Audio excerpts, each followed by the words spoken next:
Assalomu alaykum. Xudo xolasa biz Samarqand viloyat Urgut tumanida mini gazoblik sexini ishga tushirishni boshladik. Taraflar bitta, taraflarda relsilar bosh qolgan. Buni qo'yib qo'yib tugatib qo'yamiz, to'g'ri. Yani tugatib qo'yamiz.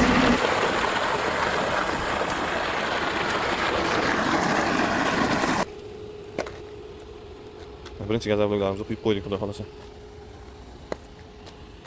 Biz xudo xolasa Samarqand Urgutga yetib kelganmiz. Bu yerga kichkinagina gazoblik liniyasini ustanovka qildik. Bu liniyamiz 12 ta qolip, avtomat reska, meshalka, transport unita, kotyol, suv bochkasi, nasoslardan iborat bo'lib, bular haqida to'liq ma'lumot beramiz. Bu yerda Urgut kitob trassa Pirovali chiqib ketish trassasini ustiga ustanovka qildik. Xudo xolasa birinchi kotyoldan boshlaymiz. Mana o'sha aqlli kotyolimiz sovuq suvni ulab, issiq suvni o'zi tashlab turaveradi. Kelgan sovuq suvni isitib, chiqazib turadi. Xudo xolasa buni bochkaga tashlaydi, suvni isitib. Suvlar montaj qilingan, hammasi как положено ulanib, tekshirib ko'rdik, isitib, suvni bochkaga tashlaydi, rashtilli bochkaga. Buni bochkadan nasos orqali olib, tepadagi yo'mikisga tashlab beradi, rashtilli bachokka. Litrajni o'lchagani, bular ruchnoy liniya hisoblanadi. Buni ko'pchilik biladi. O'sha ro'shlang orqali, oq shlang orqali suvni o'lchanadi, taqsimlanadi, o'lchab belgi qo'yib qo'yiladi. Pastda meshalkamiz 0.86 qolipga, 0.43 qolipga rastor tayyorlaydi. Bemalol sig'imi katta.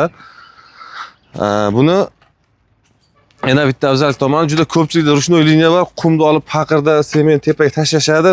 Bu liniyalarimizda transportni lenta qo'yib qo'yganmiz, mana ustanovka qilib. Shu yerdan turib qumni sementni bemalol meshalkaga zapravka qilish mumkin. Ishchilarga ancha yengillik bo'ladi. Shunaqa qulayliklar bilan ta'minlangan. Endi bu kimga qanday tushunadi?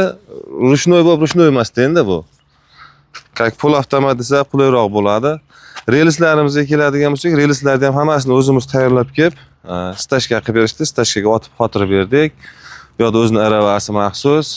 Bu yoqda qoliplarimiz, shu 0.43 formalarimiz hammasi mana yig'ib qo'ydik. 12 ta qolip bilan berdik. Zasholkalar hammasi rezbalik, mana ko'rsangiz. Rezbalik zasholkalar qo'yilgan hammasiga. Hozir bitta g'ish quyib qo'ygandik, svet o'chib qoldi. Endi kesishga tayyor bo'lib qoldi. Ular betini kesib qo'ydik. Ikkita liniya ustanovka qilganmiz. Bu boshda ham o'zining aravachasi bor, mana.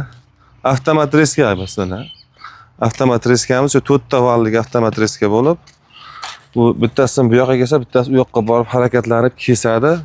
O'zini tagida mana o'sha qolipni ushlab turishga maxsus zamoglari bor, tayyorlangan. O'zimizda tayyorlab kelib qo'yganmiz. Yana bitta qiziq tarafim, e'tibor bergan bo'lsalaring, hamma motor reduktorlar yangi, tepa pastga, meshalka hammasiga yangi elektrodvigatel, reduktor motorlar hammasi qo'yilgan. Bu liniyamizda bironta motor elektrodvigatel eski bo'lmaydi, hammasi yangi bo'ladi. Shitlar hamma yoq yangi ustanovka qilinadi. Bu liniyalarimizni narxi siz oladigan komplektatsiyaga qarab chiqadi. Komplektatsiyasini qanday, misol uchun bir kunda chiqazadigan ob'yomiga qarab hisoblaymiz.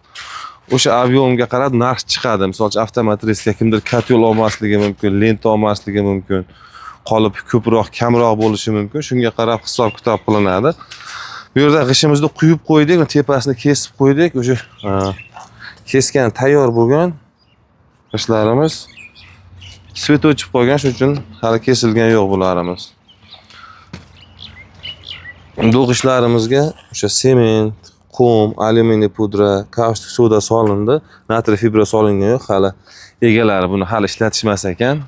Shuning uchun bitta qolip quyib ko'rsatib beringlar, bo'ldi deydi, bitta qolip quyib ko'rsatib berdik.